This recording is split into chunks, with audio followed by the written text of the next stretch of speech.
Hi, I was asking a few questions about assignment two, and I can kind of see what people are kind of confused about because there's not a ton of directions. And compared to a lot of other courses in the program, there's not a lot of descriptions in the rubric.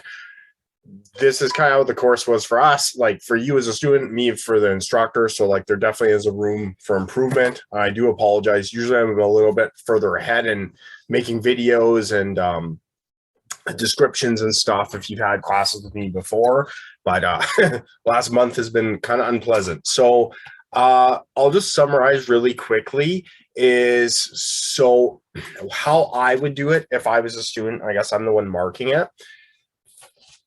You could design a brochure or whatever. Really, for me, if it was me and like what I would get out of it in probably a safety role is I would do a PowerPoint. Also for time efficiency, a lot of you are in other classes that have like midterms coming up and stuff like that. Like I would do the PowerPoint. I already posted a video on some ideas for PowerPoints and referencing. So I'm just going to pull over an example really quick of this. So this is from a previous assignment. So I do want references like of where you're getting your ideas from the course. Doesn't have to be super detailed in what's going on. But what I would do, this is a previous example. To me, there's not a ton of details in this PowerPoint. How I would do it is I would be like, why are you putting this proposal together? So like who I would target, and you could say this in the paper, is like supervisors and staff about what role you're picking. One of you already have asked me, can I do this plan? Really?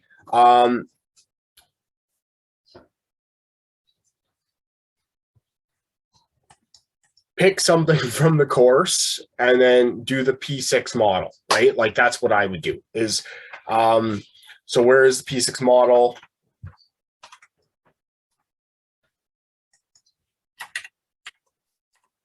Didn't know this, you can do a search. So what is the P6 model? Hopefully from, I can see how far most of you have come, is I would do this P6 model on one of the ideas from the course. So like, you could even do it from the 13 steps if you wanted, right? Like just apply this. So if it was me, how I would do this, I would pick each one of these.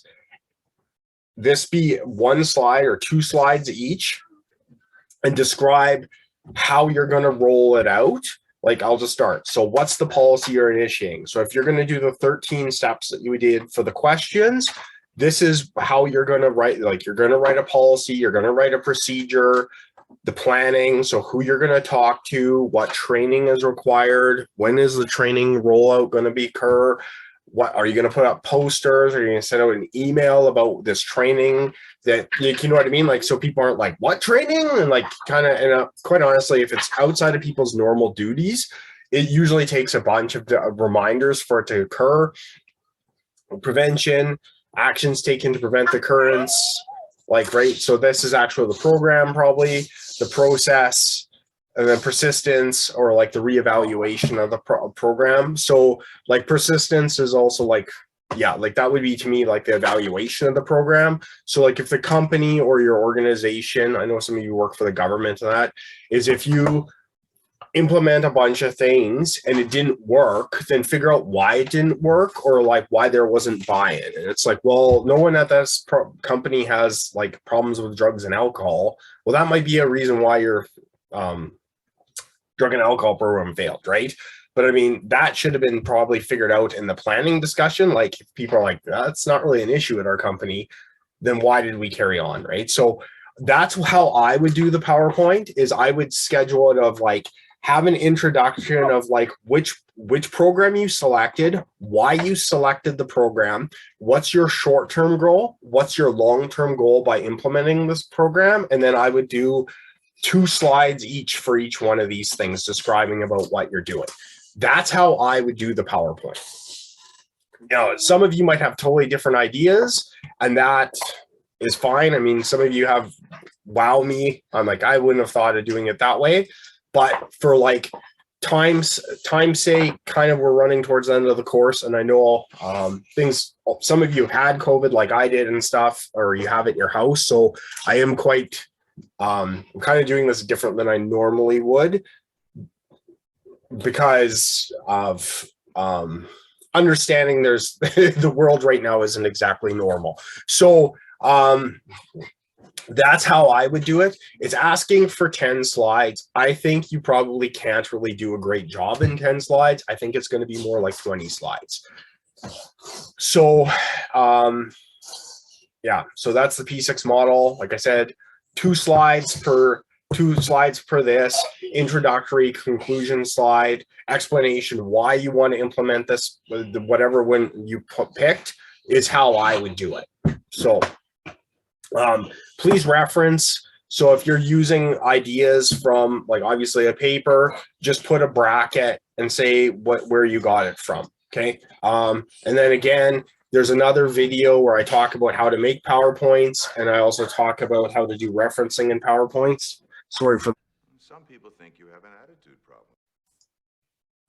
So I'm going to talk about the paper real quick and how I would do it. So again, how I would do it is if your P6 format in the PowerPoint is broken up into like introduction, the P6 format, conclusion, that's kind of how I would do it if I were you. So I would try to answer these questions in the format of like introduction header, and then the P6 as headers, and then just answer the questions inside there, or have more subheaders, and then it's very clear then which section you're addressing, right? So I kind of want to make it. A couple of you wrote really, really long paragraphs in the first assignment. As a reader, that's very hard to follow, right? Especially like when I'm marking, I'll be quite honest, like I'm looking at the rubric and I'm looking at, did you answer this section? Did you answer it, right? Like going back and forth.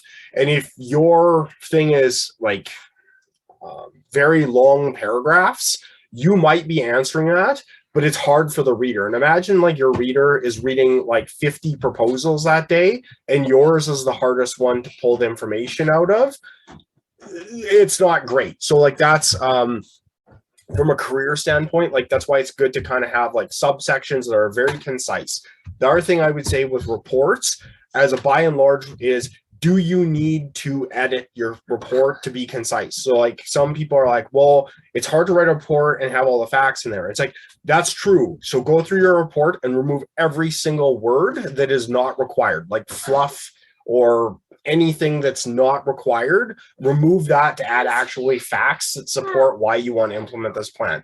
If you're thinking about like a medium-sized company, outrolling a plan like this might cost $50,000.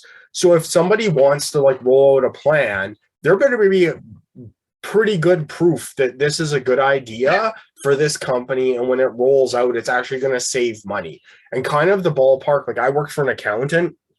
I'm not an accountant, but I worked for an accountant, and his way of doing it was, if I spend $1, what's my return? So they want a factor of return of like 4 or 8, because if it doesn't actually work out that well, at least they're going to break even, right? So it's kind of one of those things, if they put the money into like, again, I've used drug addiction program.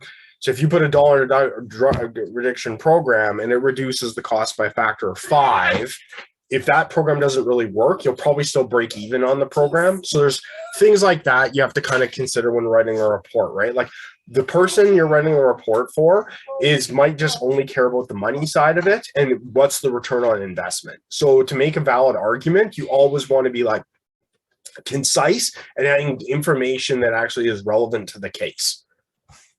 Sorry for the kid jumping around in the background.